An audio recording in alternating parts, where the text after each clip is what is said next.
All right, did you guys have a good journey on a canal boat? Yeah. Cool.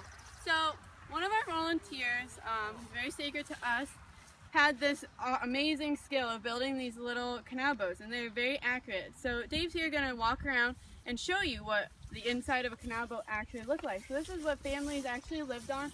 It has the goods in it, which, to answer that question, is it holds at least a couple tons, if not more. You have the mules, you have at least 4 mules. They weigh a couple hundred pounds by themselves. You have the goods, you have the families, you have the crews. I mean, these boats were big. They were big boats, so they held a lot of things. Yeah, so you can see all the things in there. It's pretty incredible how he built these, and it really gives you a better image. In Canal Fulton, you can actually get on a canal boat and ride through a lock, which is a really good experience. And up at our Canal Exploration Center, you can see a lock being open and closed on the weekends, which also is really great. But this is kind of gives you a little idea, and this little boat will give you an idea of what life on the canal was actually like. Now, the canal was in commission for about 100 years. And since it's in the valley, which still happens today, there are a lot of floods. I mean, there was a flood last year that had our tracks out for a couple months. So problems like that began to happen.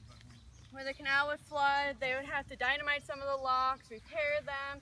It became a lot of work. And in the early 1900s, the trains became in commission, which you could put, I mean, so many goods in there and travel everywhere, not just through the water transportation routes. But there was no flood like the flood of 1913, and that's when the canals were done for good, because the amount to repair them was nothing compared to the money that the trains were making. So now we're going to go to 1913. It was Easter time in the spring of 1913, and we were living on a small farm right here in the Cuyahoga Valley.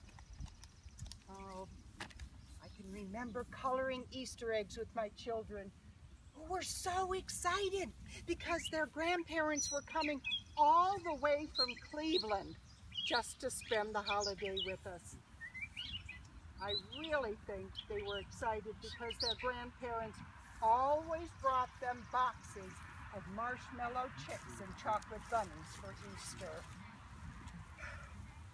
But at dinner that night, well, we really became aware of the drumming of the rain on the roof. This wasn't a soft, peaceful rain, the kind that lulls you to sleep. Oh my goodness, it was a strong, steady downpour that just didn't stop. After a while, my husband and Mr. Bowen went out to check on the animals in the barn. Mr. Bowen, he's a Civil War buddy of my dad's, and he lives with us and helps on the farm. Well, when they came back, they were so wet, you would have thought that they had fallen into a lake. But still, we weren't really upset. You see, it rains every spring. Well, when I woke up the next morning, I saw that the river had overrun its banks, and there was all kinds of debris just floating down the middle of it. But still, I set about making breakfast and tried to convince myself and reassure the children that maybe the rain was letting up just a little bit. But I really didn't believe that. And then later that day, well, we started to make plans to evacuate. You see, friends of ours, they had a cottage that was on a wooded hillside, and it was about 500 feet higher than our home. And if we had to, well, we could take our flat-bottom boat and our canoe that we kept on a knoll right next to the Ohio and Erie Canal, and that was only about 50 feet from our house. Well, that night, the flood waters began to go into our cellar. And, well, we could hear all kinds of things just floating around and bumping into one another. Oh my goodness, I think even the rats were trying to leave and get to higher ground.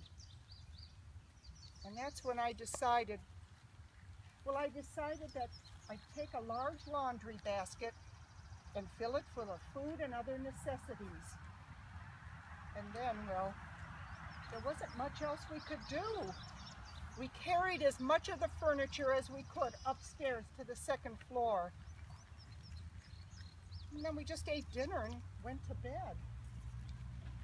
But at 3 a.m., I woke everyone up. And I made a huge breakfast because I knew we would need it to get us through what lay ahead.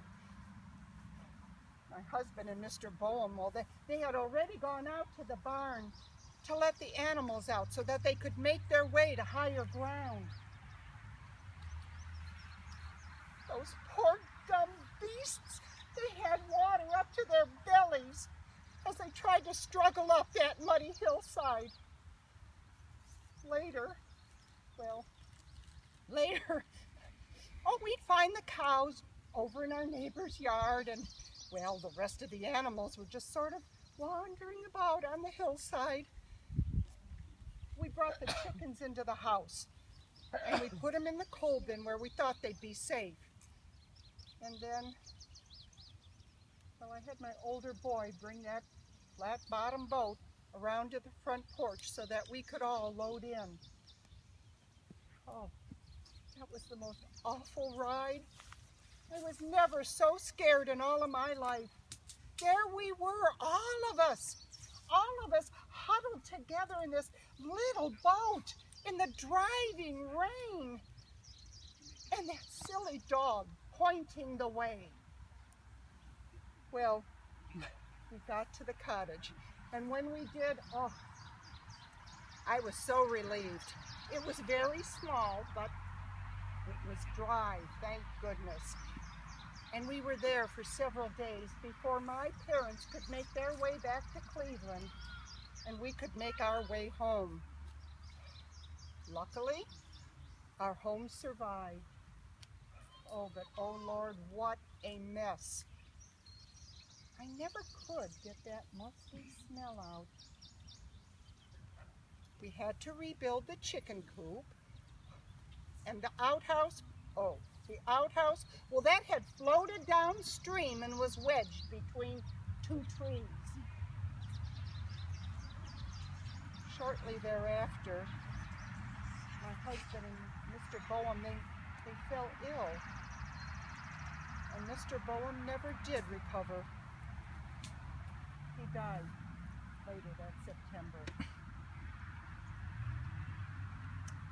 It was 10 years later, and well, at that time there was just Paul and I left in the house when the next really big rain came. But rain as it did, it was nothing like the rain and the flood of 1913.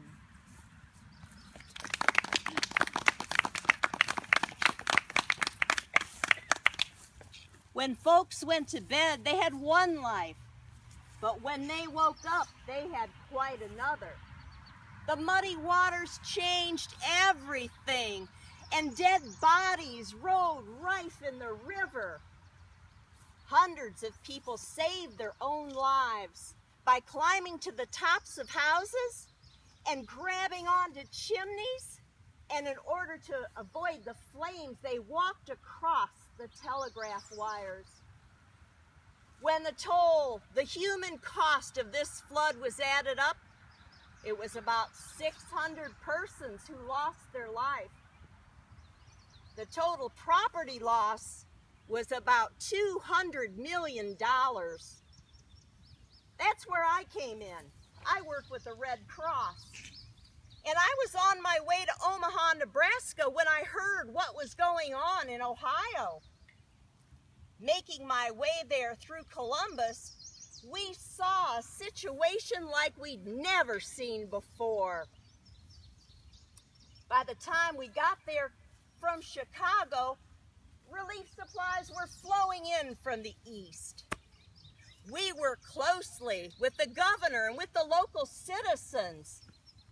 Cash contributions reached $3 million, And people from all over the nation were donating flour, potatoes, supplies, and clean water. It's amazing to me, with water all around us, that we needed water. But we did. And people were living in very cramped quarters with next to nothing of their own. Over the years, I've found with relief efforts that in the beginning, the effort is met with a lot of generosity and goodwill flowing. But as the days wear on, life for the unaffected people becomes normal.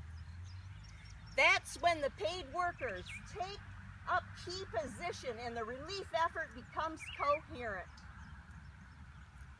We learned a lot from that flood.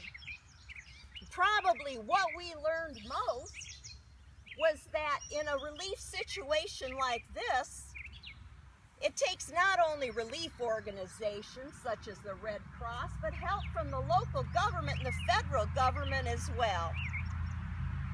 Well, I best be on my way. I'm sure someone somewhere needs help.